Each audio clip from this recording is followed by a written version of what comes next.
inside your face. You're in the wrong place. Cowards like you just get their whole body laced up with bullet holes and such.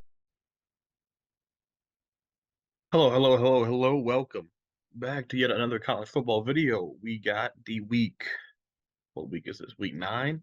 Week 9 Rod poll out. My top 25 teams. This is not the AP poll. This has nothing to do with the college football playoff. This is strictly the best teams in college football right now, in my opinion. Let's get right into it. Starting off at number 1, look. I have to explain myself 5 seconds into the video. Last week was so difficult because damn near every team struggled. Okay? There was no great answer for number 1. So I have to fall back on what the whole basis of these rankings is, which is on a neutral field tomorrow. Who do I think would beat any other team in the country?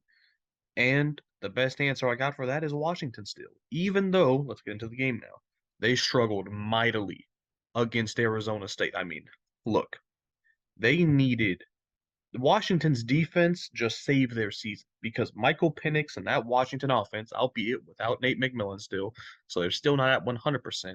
They haven't even been at 100% the whole year because they lost Cam Davis, preseason to a season-ending injury. But so that Washington offense is about 80% of what it could be, but no excuses. Michael Penix, they couldn't run the ball. I mean, that's just the fear that I and others have been having the whole year came to fruition against Arizona State. They could not run the ball. With that being said, Jalen Polk, Rome Odunze still managed to have amazing games, but defensively, it came down to 4 turnover on downs forced by Washington.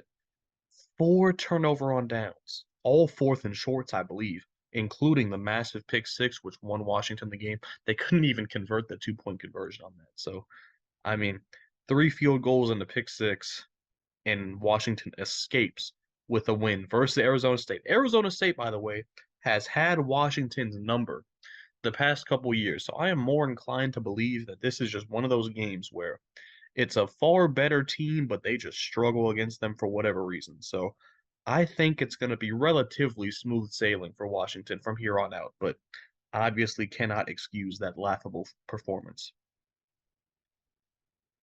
Ohio State jumps up to number 2. I believe the highest I've had them all season. Preseason, I had them number 3, I believe. So this is the highest Ohio State's been so far.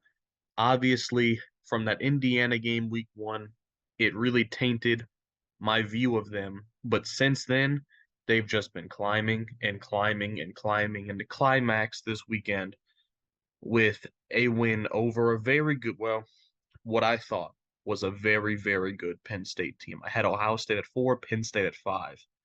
I think my final prediction for the score was 17-13, so pretty close there. But a lot of thoughts about this game. Ohio State's offense really struggled in the first half. Kind of a theme. Same thing we saw against Maryland, really, where it was they had a tough time getting it going, and mainly because same thing with that game. Without TreVeyon Henderson, this team struggles to establish the run. Mayan Williams not doing much. I think it's Dylan Hayden is the name of the guy that's been in there. It's just they really struggle to run the football without Henderson.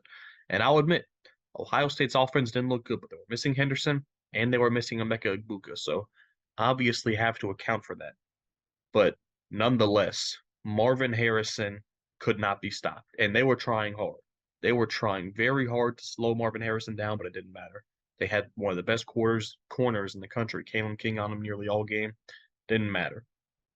And I think Ohio State's defense really just proved that they are in the conversation for the best in the country because I thought Penn State was a top 5 team in the country, including that offense. That offense, I thought the running back duo was outstanding.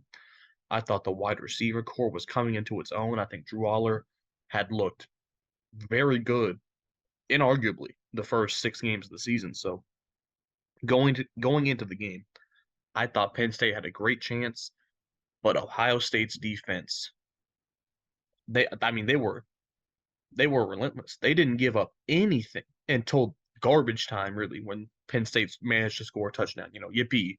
That didn't mean jack shit, really. So I think I give Ohio State's defense an A+. This game, yet another A+ performance by Ohio State's defense.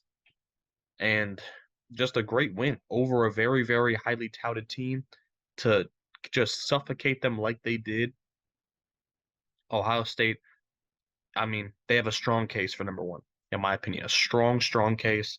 But that offense, I haven't seen it come together against Notre Dame, Maryland, and Penn State now. They're the three best opponents they've played. None of those games I can say Ohio State put together a good offensive performance. That's the only thing that is keeping me from putting them at number one, but still nonetheless a very impressive win.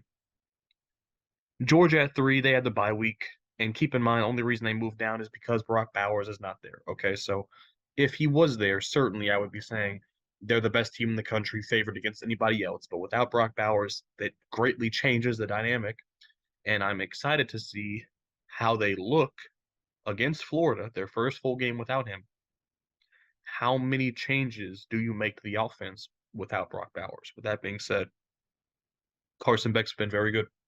He has been very good, not really being talked about, I feel like. The Georgia offense has looked great. Maybe not the first 2 weeks, but since they've got Dajuan Edwards back, he's added a whole new dynamic, completely changed their run game, really. I mean, he's averaging like over 100 yards a game, I think. Dominic Lovett just had his best game, I think, against Vanderbilt. So we're gonna look back on the Brock Bowers injury as a bit of a silver lining, because I think this is now going to give Beck the opportunity to build some chemistry with the Dominic Lovetts and the Ladd McConkeys especially, and the Ra Thomases, because come playoff time, and Beck Bowers connection has been very good so far, but you need more than one target against these top tier teams. So hopefully this gives him the opportunity to build that connection with some of these other guys. And defensively, you know, they haven't been great. They have not been up to Georgia standards, but I mean, for God's sake, they've lost 13 guys to the NFL the last 2 seasons. So these are all young guys mainly, a couple veterans in there, but it's just they're not playing at the Georgia defense level yet. I think we will get there, and I do think they're going to make a statement against Florida, similar to what we saw against Kentucky. Number 4, we got Florida State. The Duke game was scary. It was scary because, and maybe I feel like Duke just deserves a lot of credit because they really are a good team, man. The Duke defense is so good. It's suffocating, really. It put a lot of pressure on Florida State early, and they actually had to play catch up with Duke. Duke was up 10-0, I believe. Jordan Travis threw a pick 6 in his own red zone, and they had to scrap and fight. It took a Riley Leonard injury for Florida State to win this game, but I think they win regardless. To be honest, they were pulling away. I don't think even if Riley Leonard stayed healthy, he doesn't play defense, so. When Florida State got going offensively, they didn't slow down. Keon Coleman, Johnny Wilson played not great, honestly, only 112 yards combined. But Jordan Travis, I would say this was Jordan Travis's best game. He made a lot of plays with his legs and his arm. And, a good win for Florida State. You can try and discredit Duke by saying Leonard got hurt, but Florida State defensively did a good job. They only allowed like 100 passing yards the entire game. So it was a good win for Florida State. They remain in my top 4. Number 5, I got Michigan. Honestly, I think I've been saying for like a month now that, this was their best game. No, this was their best game. I don't know how you can say Michigan State wasn't their best game. 49-0 over an in-state rival. Let's break down why that in-state rival is fucking garbage. They don't have their head coach. They don't have a quarterback. They don't have a defense. Okay. Let that be said. J.J. McCarthy had another great game. He's putting together now back-to-back very, very good performances. Ran the ball well. Blake Corum had a touchdown, I believe. Roman Wilson had a touchdown. They didn't turn it over. They haven't turned it over in a lot of games in a row now. Defensively, 3 sacks, 2 takeaways. They mauled Michigan State. This was a beating. Okay, this should not have been shown on television. It's the same thing though. I mean, they continue to etch their way up the rankings, right? Penn State was proven to be frauds. That was my mistake for having them too high up in the first place. I admit that.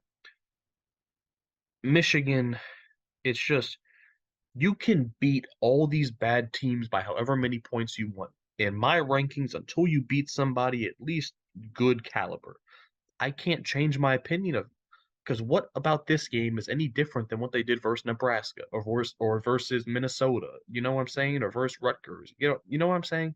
It's not enough. It doesn't move the needle when I'm trying to compare you to the Ohio States and the Georgias of the world. You get what I'm saying? I need to see more from Michigan. I need to see it against a top team. That's it. If they do this, or not even this, if they beat Penn State by 20 plus, boom, they're my top four, just like that. But until we get to that point, Michigan will continue to just trot along, and we'll see what happens. Oregon at 6. Look, Washington State's a good opponent.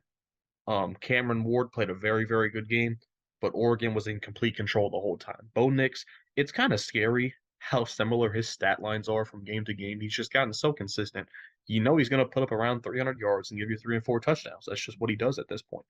And they're going to run the ball incredibly well because Bucky Irving had an amazing game, over 200 team rushing yards in total, 3 total touchdowns. Troy Franklin, his stats now, he had one of his worst games of the season at the end of 70 yards, So, I mean, Oregon, they were in complete control offensively. Defensively, 6 sacks. 6 sacks. They got after Cameron Ward, and a couple of those were him trying to extend the play when nothing was really there. But look, Washington State, you may look at the final score and say, oh, only a 14-point win. Washington State's a good opponent. That is not a team you look over. It's a good win for Oregon. They move up one spot due to Penn State's disaster. Oklahoma.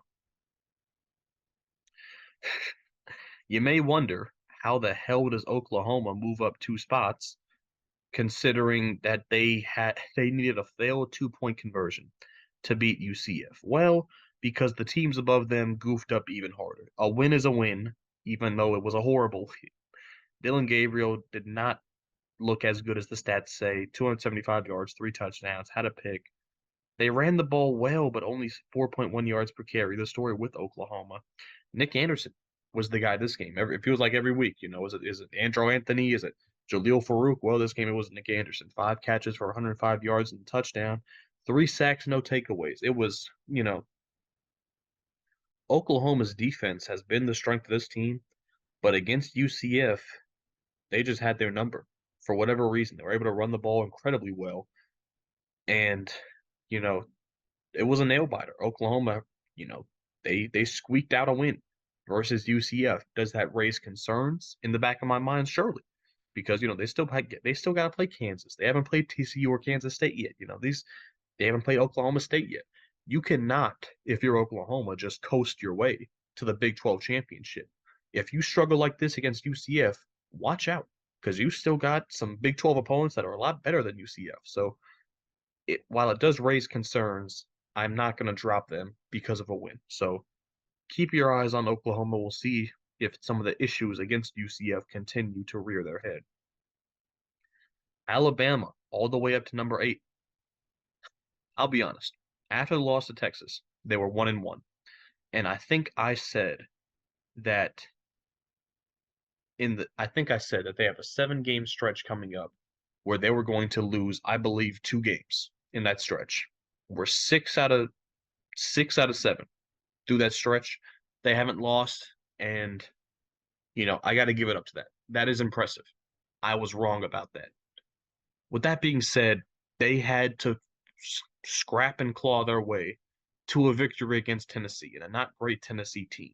What did they do? Well, Milroe had a Jalen Milroe game, over 200 yards, threw the deep ball well, had a turnover, but more touchdowns than turnovers. They ran the ball pretty good for Alabama. To be honest, this was one of their best rushing performances, especially against a very good Tennessee defense. 138 yards, obviously with sack yards included in there. So actually a very good rushing performance by Alabama.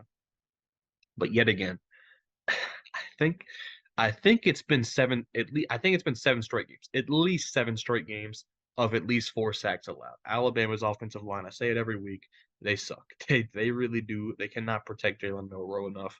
They can't keep him upright, and it almost cost them badly against Tennessee. Defensively, though, after Tennessee took that early lead, they shut it down. They shut it down. 3 sacks with the takeaway, a massive fumble recovery by Alabama, and they closed the game out because when push came to shove, Alabama was the more physical team. They protected the football, obviously, and this was a big win. This was their biggest win in that stretch. I knew they beat Ole Miss, but this was the game everybody was kind of circling as, okay, if Alabama's a good team, they'll beat Tennessee. If Alabama's falling off this year, Tennessee's going to come in and they're going to beat Alabama at home. But was not the case. Was not the case. Alabama clutched up, kept their hopes alive, as narrow as they may be. They still got to beat LSU and Georgia, really, if you want to get into the college football playoff. But I'll admit, I said there was no chance a couple months ago. At this point, I will admit there is a small, small chance Alabama makes it to the college football playoff. Okay, moving on. It hurt me to say that. Penn State at 9. We know what happened. No need to recap the game. Penn State was awful. They were so awful that honestly, I can't even think of a positive thing to say for Penn State offensively. Defensively, they played very well. They played extreme. I'll give them an A minus. Only reason it's that is because they could have had a defensive touchdown that would have completely changed this game. But Kalen King held Marvin Harrison on the strip sack, which obviously brought it all the way back, wiped that off the board. So they went from an A plus to an A minus because of that one little mistake. And of course they were gassed. They were up. I mean, Penn State, I didn't look at time of possession in this game. It was probably like 70% Ohio State because Penn State's offense did nothing. Absolutely. I mean, Drew Aller sucked. Couldn't run the ball. Gave up pressure on the offensive line. It's just, you name it, Penn State didn't do it offensively. So it's such a bad showing, but I'm trying my best not to overreact because that's kind of how Notre Dame looked against Ohio State. That's how Maryland looked against Ohio State. I think Ohio State's defense is just that good. So I'm trying not to overreact, and I had to really think, okay, drop Penn State to 9 because I think Bama, Oregon, Oklahoma, I think they all beat Penn State after what I saw last Saturday. With that being said, do I think they'd beat an Ole Miss? Yeah, I still think they'd beat an Ole Miss and probably everybody below them on a neutral site tomorrow. Keep that in mind. Moving on, though, to Ole Miss at 10. They move up 2 spots. They beat Auburn. The final score is a little deceiving. I think they had more of a control than just a 7-point lead in that game. Jackson Dart, another very solid game. Almost 250 yards, 3 touchdowns, did throw a pick. Ole Miss continues. I think it's like 3 or 4 games in a row where they've really been able to run the ball effectively. Over 200 yards this game at 3 touchdowns. They did have, look, it wasn't a clean game, though. 2 turnovers and 10 penalties. Against an Auburn, it's a physical team. I understand that, but, the habits you build against an Auburn is what's going to impact you in the games against Georgia, for example. So 2 turnovers, 10 penalties, not what you like to see. But defensively, a very good performance, if I say so myself. 3 sacks, 2 takeaways.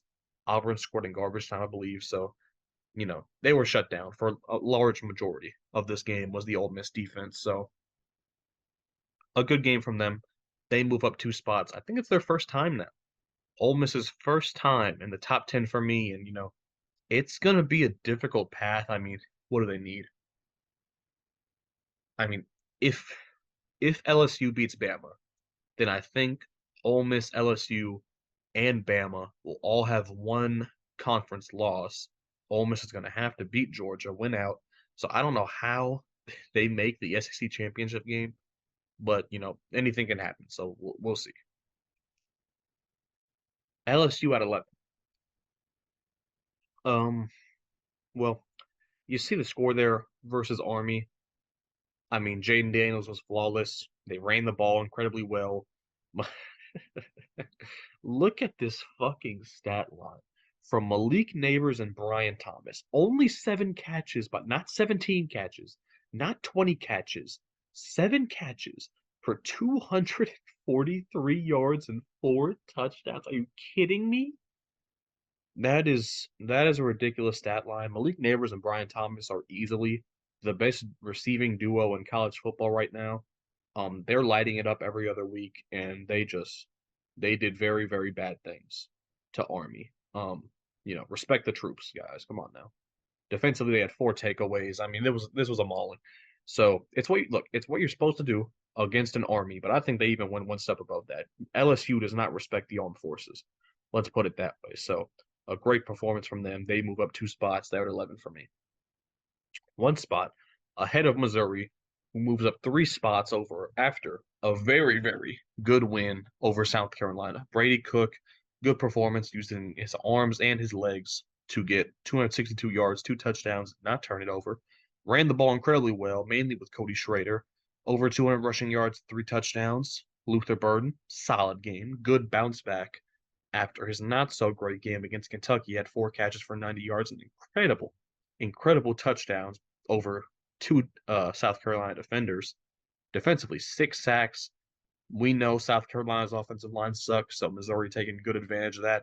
Got a takeaway on a bad Spencer Rattler interception. So, I mean, you know, it's not. I don't know how to put it. Missouri is now beating down SEC opponents. I think some people are kind of looking at it like, I think the average person probably thinks, oh yeah, Missouri, they're squeaking by against the inferior teams, but they'd get smoked by the top teams. I disagree. Missouri is beating handedly other SEC competition, and the LSU game, man, listen, I'm telling y'all, it was a false start. It was a third or second and short Missouri had in LSU territory to take the lead. False start. Made it a passing situation. LSU gets a strip sack. That's basically game over. That's what happened. That was the difference between Missouri being 8-0, probably the 7th or 8th best team in the country right now. That's it. That's all it took, guys. So Missouri is not far away from the LSUs and the Georgias and the Bamas of the world right now. Let me just put it that way. With that being said, they move up 3 spots. They're all the way at 12. Without a doubt, the highest they've been so far from me. Please keep an eye on Missouri. And Missouri, Georgia is absolutely must-watch football. Texas, look, the game itself versus Houston was bad, but the real reason they dropped 2 spots after a win is because Quinn Ewers got hurt. Quinn Ewers was having one of his best games of the season, but I think he messed up his shoulder, took a big hit. He's out for like a month, I believe. So Quinn Ewers, you see what he did there. Jonathan Brooks on the season, nearly 1,000 yards, 7 touchdowns. He has been so good for them. Did not turn it over. Probably the reason they won this game. You know, they were +2 in the turnover differential. Defensively, 3 sacks, 2 takeaways. You know, a lot's going to be talked about the refs. You know, Houston got a god awful spot of the ball by the referees. So it is what it is. You know, I'm not gonna defend Texas, defend the refs. It is what it is. You can't go back. You can't change it. They did drop 2 spots because without Quinn Ewers, this is a very, very different team. We're gonna have to see because BYU they play next week. That's not a pushover. BYU is gonna have the quarterback advantage that game. So we'll see. We'll see what Texas can do against a Big 12 opponent. And if they look really, really bad without Ewers, they'll continue to drop. You know, we have to wait and see. This is a precautionary -2 drop I'm giving to Texas right now, with the rest to be determined. Notre Dame had their bye week. Won't spend too much time on him. Sam Hartman's been very good, except for that 4-game stretch where he wasn't good. Audric Estime has been great. Only 2 receivers, only 350 yards. Defensively, been the real strength of this Notre Dame team. 13 takeaways, 17 sacks. They still have Clemson on the schedule. You know, what can we hope for Notre Dame? Well, obviously, You hope for 10-2, and you hope that you could play a big bowl game, right? If you're 10-2, you probably get into the top 10 power rankings, or maybe even just the normal AP rankings. You know, maybe you play maybe you play a Penn State in the Rose Bowl. Maybe you play a 10-2 LSU, you know, or 10-3 probably because then they'd make the SC champion. Who knows? But play another top 10 team in a very, very big bowl game. Maybe you win that game, and that would be a very, very good close to Notre Dame's season, especially with how much they struggled in the middle portion there. Utah, big, big win over USC, +4 into my top 15 now for the first time in a long time. Bryson Barnes. I don't think I've even had his name on here yet in one of these ranks. This is the first time I put his name on here because he deserves it. He balled out versus USC. With that being said, 247 rushing yards. Look, guys, Sion Vaki is a safety. He's a safety who I believe played slot receiver, and I don't think he's ever played running back. And the man had 14 touches, 217 yards, and Are you fucking kidding me? Utah beat USC with a third string quarterback and a fucking safety balling out on offense. Then look, their top three rush. Let me break this down. Utah's top three rushers against USC. I believe number one was Sion Vaki, safety. I think number two was Bryson Barnes, their third string quarterback. And I believe the other was Jaquindon Jackson. Jackson is a quarterback who's been converted to running back like this last year or two. So Utah's top three rushers against USC, none of them are real running backs. None of them. It's absurd. But Utah's defense did more than enough against this high-powered USC offense. 3 sacks with the takeaway. They played. They were the more physical team. They were the more physical team. They looked more prepared. They made less mistakes. Even with a massive, this might be the biggest quarterback discrepancy you see this season that results in a win. I feel pretty confident in saying that because, man, Utah came to play. They own USC 4 in a row, I believe. They have USC's number, and Utah back into my top 15. They're a very good team. If only they had Cam Rising. But, that thought's out the window now because he's been shut down for the rest of the season. So they're moving forward with Barnes, and who knows who else. But they're a dangerous team, man. We'll have to see what they do against some of these other top Pac-12 teams. I think they're 6-1 also as well. I think I had them 5. I think they're actually 6-1. North Carolina, man. I don't even want to talk about this, man. North Carolina, this just pisses me off, man. North Carolina, I like them. They're one of my favorite teams. I love the story with Tez Walker, who had an amazing game. You lose to Virginia. This is just the typical North Carolina loss. Last season, it was to Georgia Tech, who was one of the worst teams in the ACC. This season, it's to Virginia, who was one of the worst teams in the ACC. Drake May, 364 yards, 3 touchdowns. They ran the ball pretty well. Morion Hampton had a very good day. Tez Walker played amazing. Back-to-back games, by the way, where Tez Walker has over 150 fucking yards. I mean, he's been amazing. Defensively, 2 sacks, 2 takeaways. North Carolina won the turnover battle. They had way more fucking yards. You look and you say, well, how did they lose this game? Well, look at time of possession. They couldn't really stop Virginia's run game. And look, Virginia has a receiver. I believe his name is Malik Washington. That guy is a beast. Even on one of the worst teams in the ACC, even Power 5, that guy has been balling out all season long. Just such a disappointing loss if you're North Carolina. It really kills your college football playoff hopes.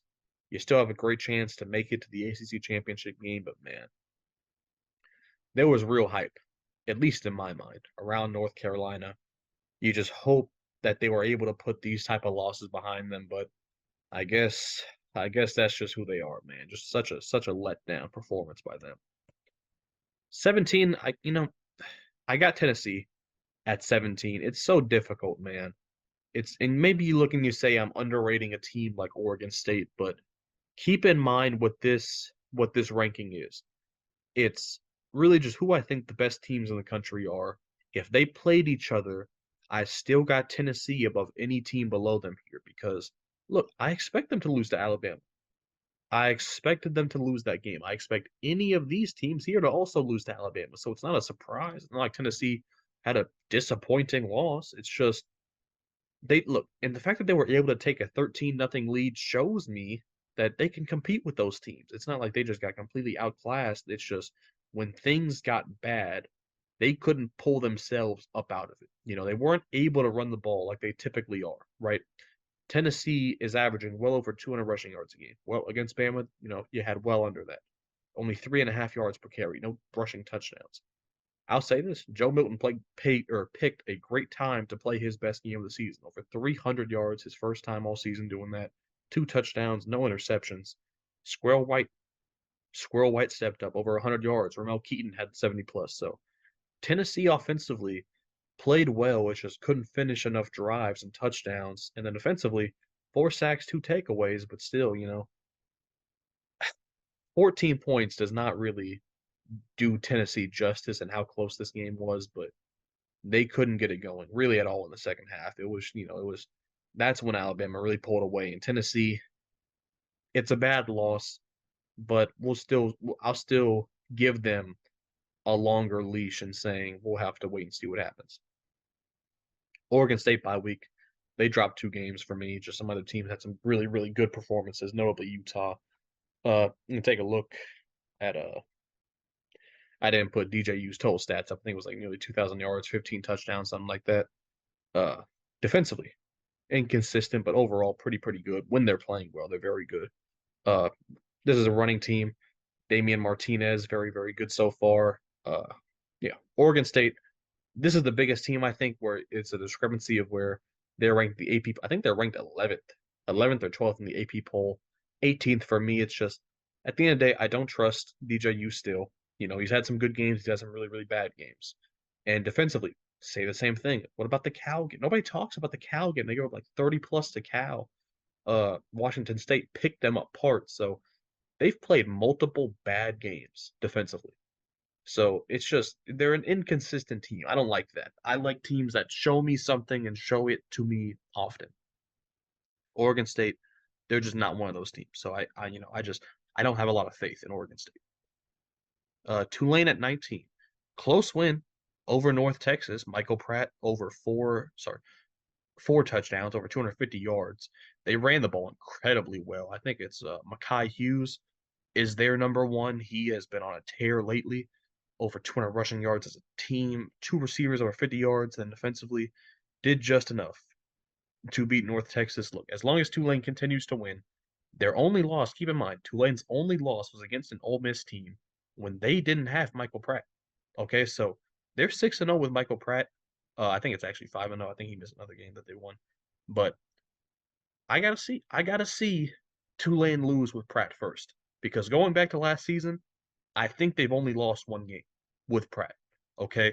So they're putting together now a multiple season stretch where they just don't lose. They don't lose very often at all. So I have to see it. I have to see it, and if they do lose, then I can, bump them out the rankings. But they're not doing much of that yet. Air Force beat Navy in a snooze fest. I did not like. I did not enjoy watching this game. They threw the ball a lot. I mean, 3 plays of over 20 plus yards passing, including like a 94-yard touchdown, I think it was. But Navy played very physical. They shut down a lot of what Air Force was trying to do as far as running the football goes. I think their first game probably without a rushing touchdown. But Air Force defensively, they're one of the best statistically in the country. 4 sacks, 2 takeaways. A good win. A good win. Air Force is a good team. They play defense, they run the ball, and they take their shots smartly in the passing game. So they won. They'll continue to jump in the rankings until they lose. They play Colorado State this week. We'll see what happens there. USC. What do I have to say about USC? Well, they lost. They lost to the better team. They lost to the more physical team. They lost to the team that's more balanced. They lost to the team which doesn't just mail it in on one half of the football. Caleb Williams, he didn't throw a touchdown. You know, I'm not going to put too much of this game on Caleb. I don't think his offensive line played incredibly well. I don't, only had one receiver, only 35 yards. That was Taj Washington at like 100, I think. I think Lincoln Riley deserves, I would say, about 90%. About 90% of the blame for USC's failure this season because when you're able to run the ball as well as USC is with guys like Marshawn Lloyd and Austin Jones, the question becomes, why the hell don't you do it more? Well, I think he just has too much trust in Caleb and these receivers because I've said it before, I'll say it again. USC should be a team that runs it for over 200 yards a game. If you look back at some of those Oklahoma teams, that's what they were able to do. USC has become way too reliant on Caleb when they should be reliant on the run game. They just abandoned the run for long stretches of time, and it's just baffling. I don't get it. Because not only would it obviously, a good run game opens up things for the passing attack and play action.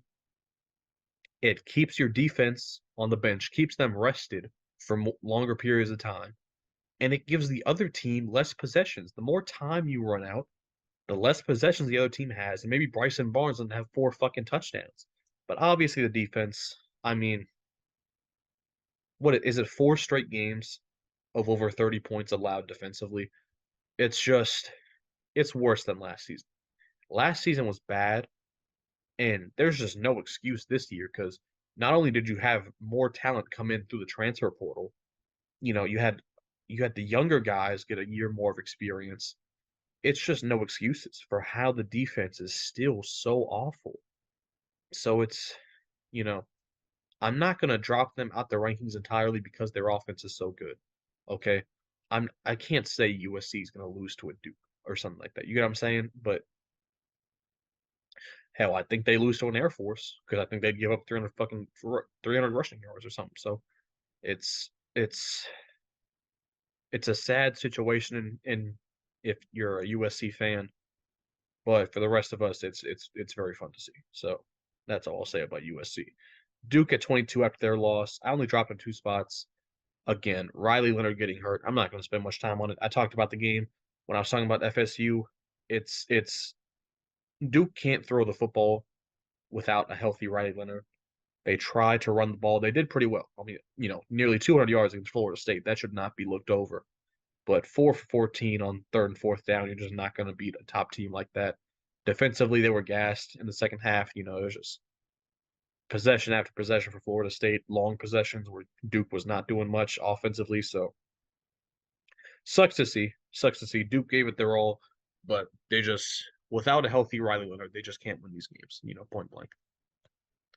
Miami beat Clemson with a backup quarterback. So, call it what you want. Call Clemson a bum.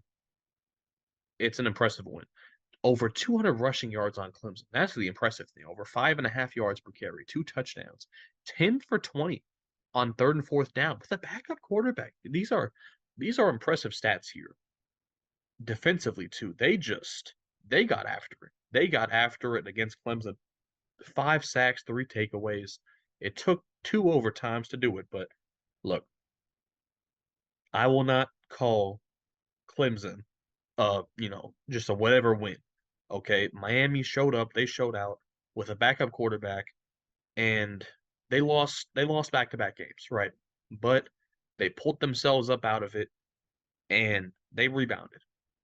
What do they do moving forward? Who knows? But I will not discredit this win with a backup quarterback. They did some very impressive things offensively and defensively in this game. Liberty at 24, they're 8-0. They just beat Western Kentucky on this Tuesday. I'm making this on Friday, so I'll just include that shit in as well. Caden Salter has played very good, continues to play very good. Nearly 300 yards with 4 touchdowns, over 300 rushing yards as a team. Ridiculously impressive.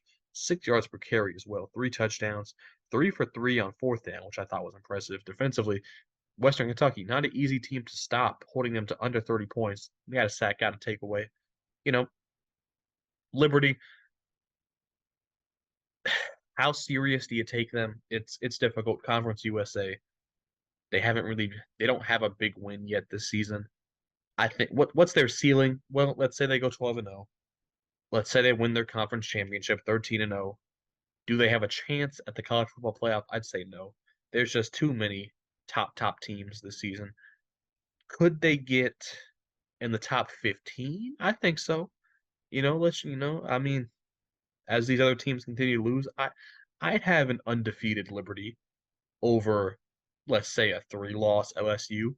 You know, that could be an interesting bowl game, but that's all you can really hope for. Liberty, maybe you pull a Tulane from last season, beat a team you're not supposed to in a bowl game, and just have a bunch of momentum for your program moving forward. But besides that, no serious expectations for Liberty this season.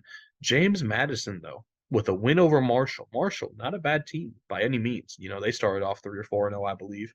Jordan McLeod on the season, nearly 2,000 yards, 18 touchdowns. They run the ball not as good as at Liberty, for example, but they still do their thing, over 150 yards per game. 2 receivers combining for over 900 yards.